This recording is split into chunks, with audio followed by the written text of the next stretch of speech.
As a young boy, and I mean a boy of 12, 13, certainly, that I encountered outside the home again, in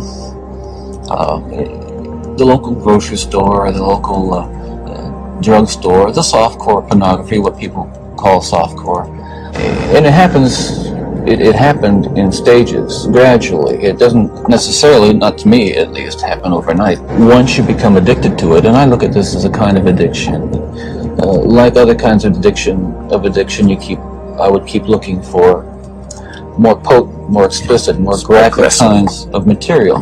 Like an addiction, you keep craving something which is harder, something which gives you a greater sense of excitement. Again, I'm talking from personal experience, hard, real personal experience. The most damaging kinds of pornography are those that involve violence and sexual violence. Some people would say that, well, I've seen that stuff and it doesn't do anything to me. I wasn't a pervert in the sense that, you know, people look at somebody and say, I know there's something wrong with them, and just tell. I mean, I was essentially a normal person. I had good friends. I led a normal life, except for this one small but very potent and very destructive segment of it that I kept very secret and very close to myself and didn't let anybody know about it. I'm no social scientist, and I haven't done a survey. I mean, I don't pretend that I know what John Q. Citizen thinks about this. But I've lived in prison for a long time now. And I've met a lot of men who were motivated to commit violence just like me.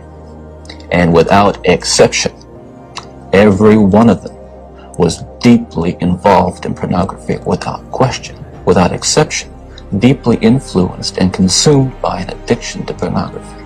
There's no question about it. The FBI's own study on serial homicide shows that the most common interest among serial killers is pornography. And pornography can reach out and snatch a kid out of any house today. It snatched me out of my home 20, 30 years ago. And as diligent as my parents were, and they were diligent in protecting their children, and as good a Christian home as we had, and we had a wonderful Christian home, there is no protection against the kinds of influences that are loose in the society that tolerates. There are kids sitting out there switching the TV dial around and come upon these movies late at night, or I don't know when they're on, but they're on and any kid can watch them.